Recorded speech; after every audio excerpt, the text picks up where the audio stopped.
당진의 일자리가 더욱더 늘어날 것으로 이제 판단되는 지역 중에 하나인데, 자, 이 좌측편이라든가 지금 대방역 일대에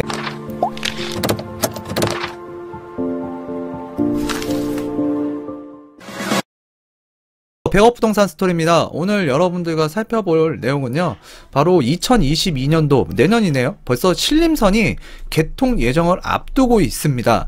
자, 그래서 예전에도 한번 여러분들과 살펴봤던 지역 노선이기도 한데요. 그때는 일일이 다 살펴봤지만, 자, 오늘 같은 경우에는 일단 이 신림선이 지나가는 노선 중에서도 좀 눈여겨봐야 되는 특징 지역들, 그런 지역을 한 몇 군데만 살펴보도록 하겠습니다.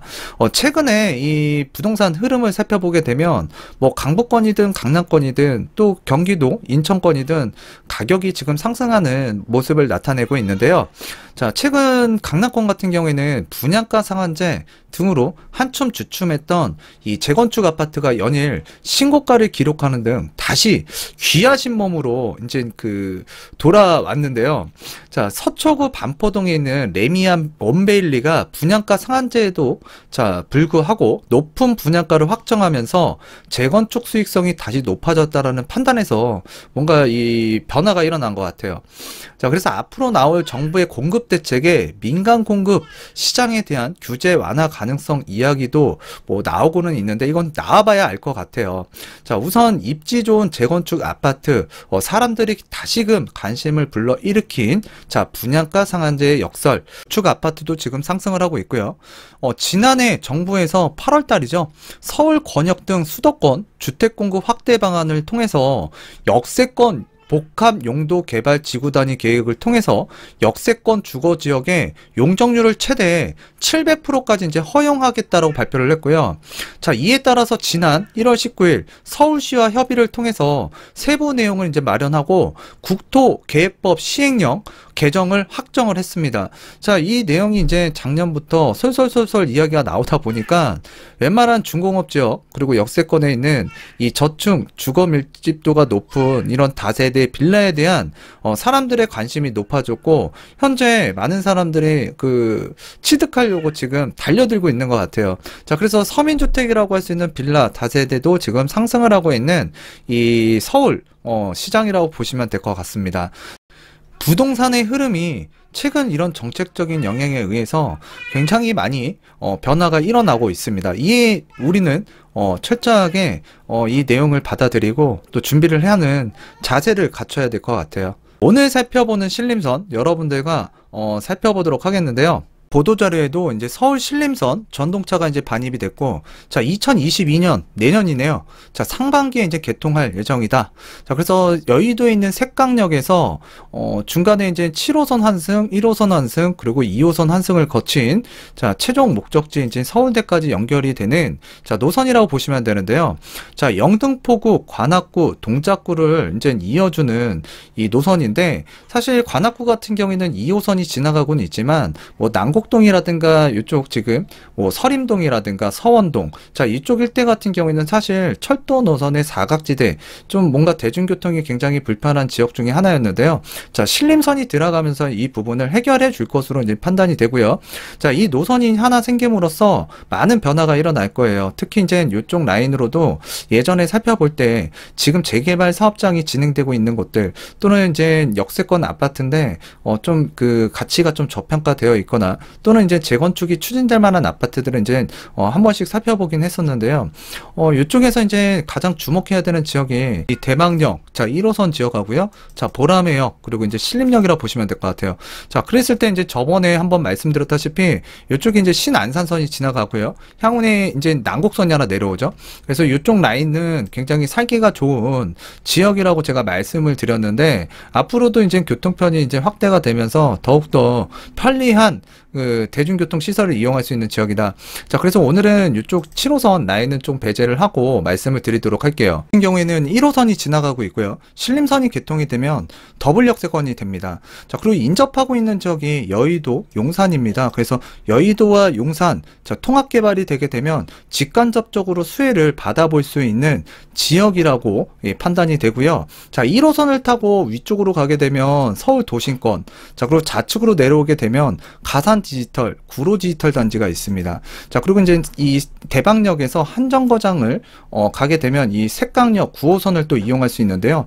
바로 이 3대 업무 중심지구라고 할 수 있는 여의도. 자, 그리고 이제 9호선을 또 타고 가게 되면 지금도 뭐 나쁜 위치는 아니지만 강남 접근성이 더욱더 좋아지는 지역으로 이 변모가 되게 되겠죠. 이 역세권에 대한 기대감이 굉장히 높은데요. 자, 변창흠 국토교통부 장관이 역세권 반경 500m 언급을 했고요.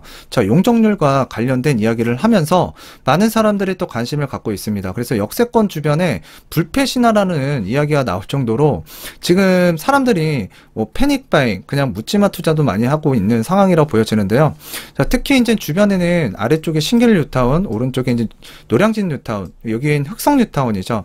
자, 그리고 주변에는 업무단지가 크게 형성되어 있고 또 용산과 여의도를 이제 연결하면서 양질의 일자리가 더욱더 늘어날 것으로 이제 판단되는 지역 중에 하나인데, 자, 이 좌측편이라든가 지금 대방역 일대에 된 주택, 그러니까 다세대, 연립, 빌라, 뭐 근생, 단독, 다가구들이 밀집되어 있습니다.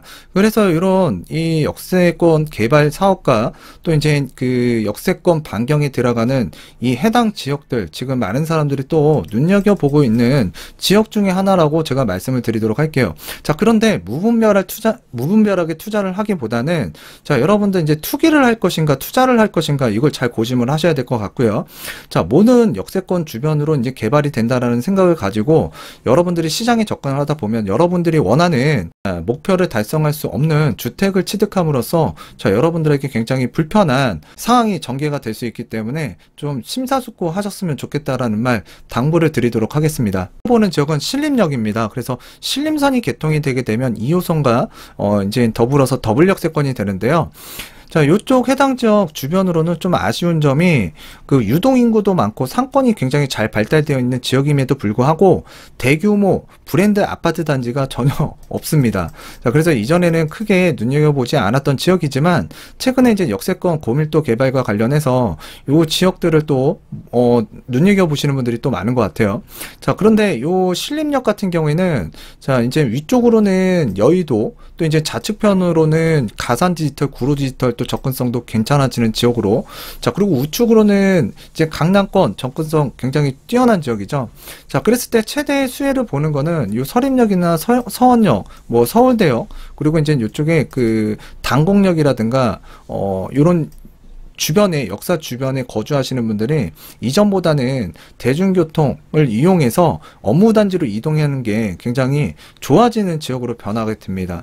그 역세권 고밀도 개발과 관련해서 정말 사람들이 관심을 많이 갖고 있는데, 심지어는 제가 상담을 통해서 자, 역세권 고밀도 개발에 대해서 좀 알고서 좀 이렇게 좀 물건을 알아보셨으면 좋겠다라고 얘기를 해드린 분들이 많은데요. 열광을 하고 있습니다. 왜? 지난 시간 동안 소액으로 뭘 할 수 있는 것들이 없었어요. 근데 지금 요런 그 개발들이 발표가 되다 보니까 지금 그 역세권만 찾아서 이 다세대 빌라 뭐 이런 그 연립주택들을 좀 찾아다니면서 주택을 취득하게 되면 그래도 뭔가 역전의 기회가 한번 오지 않을까라고 생각하시는 분들이 지금 찾아다니는 것 같아요. 그래서 신림역 주변으로도 유동인구 많고 지금 상권도 잘 발달되어 있는데, 자, 이 주변에 지금 그 노후된 주택들이 굉장히 많아요. 계획에 대해서만 너무 맹목적으로 쫓지 말고요. 자, 이렇게 그 역전을 위해서 뭔가라도 해야겠다, 움직이는 거, 뭐 지금 저는 나쁜 생각이라고는 보여지는 않고요. 내 인생을 살아가기 위해서 꼭 필요한 행동을 한다라고 보시면 될 것 같은데, 근데 좀 알고 나서 뭔가 우리가 움직여야 될 것 같아요. 자, 정부에서 지금 역세권 용적률 700%, 자, 이야기를 하면서 이렇게 지금 무분별하게 투자를 하시는 분들이 정말 많은데요. 자, 700% 제한적으로 이제 적용할 것이다 라고 이 보도자료가 하나 오늘 나왔습니다. 그래서 교통난, 일조권 등 부작용 우려에 자, 고밀도 광범위 개발 아니다 라고 해명을 했는데요. 제가 어제 영상에서 하나 올렸던 게 있죠. 자, 이거 진짜 이런 식으로 발표를 했고 이런 식으로 개발을 하게 되면 이거 진짜 문제성이 많다. 그런 이야기들을 말씀을 드렸는데 저 오늘 그에 대한 해명이 나왔네요. 자, 준주거 지역 등 일부 지역 한해 적용할 거고요. 자, 공공임대 등 개발 이익은 환수 가능하게끔 하겠다. 자, 뭔가 이익이 발생이 되게 되면 환수를 하겠다라는 거죠. 그래서 여러분들이 원하는 목적과 수익을 달성할 수 없을 수도 있고요. 또 개발이 안 될 수도 있습니다. 자, 그 점을 좀 알아두셨으면 좋겠고요. 정부는 지구 단위 계획은 지자체의 도시건축 공동위원회 심의를 통해 수립하고 역세권 등 지구 단위 계획구역 지정 대상이나 개발 방향 심의 절차를 거치기 때문에 광범위 고밀도 개발 가능성은 높지 않다고 반박을 했다. 자, 역세권 복합 용도 개발 지구 단위 계획의 대상 지역은 역세권 등 대중교통이 편리해야 하고, 자, 주거, 상업, 업무 등의 여러 기능을 포괄적으로 자, 복합적 개발이 적합해야 된다고 했어요. 그래서 뭔가 구체적인 조건을 이제 지금 얘기를 하고 있는데, 자, 이런 것들이 이제 부합을 해야 된다는 거죠. 자, 구체적인 그 용적률은 일반 주거 지역의 경우 준주거 지역 등으로 용도 지역이 변경되어야 되고, 도시건축 공동위원회의 심의를 통해서 주변 지역과 조화를 이루고 교통 인프라 등을 고려하게 된다는 점도 근거를 들었다. 자, 그리고 이제 토지주, 그리고 이제 이 집주인들이겠죠. 과도한 이익을 얻지 않도록 용적률로 완화로 인해 발생되는 개발 이익은 지자체 조례와 도시건축 공동위원회에서 정하는 공공임대, 자, 기반시설 등의 기부 찬납을 통해서 충분히 환수하고 있다라고 설명을 했습니다. 자, 그래서 여러분들이 이 역세권 고밀도 개발에 대해서 좀 신중하게 접근을 하셨으면 좋겠고요. 지금 빌라 패닉바잉 지금 심각한 것 같습니다. 자, 요 내용 좀 여러분들한테 말씀드리고요. 이렇게 지금 내용이 나왔는데요. 뭔가 지금 시장에서 시그널을 잘못 받아들이고 있기 때문에 지금 이렇게 해명이 나온 것 같습니다. 자, 이런 내용이 있었다는 거 알아두셨으면 좋겠고요. 자, 오늘 이 신림선이 이제 내년에 개통이 되게 되는데, 올해보다 이제 내년에 개통이 되게 되면 삶의 이 직주 근접성 이런 것들이 굉장히 향상이 되는 지역 관심을 가져볼 필요가 있겠고요. 자, 오늘 내용은 이쪽에서 마치도록 하겠습니다. 감사합니다.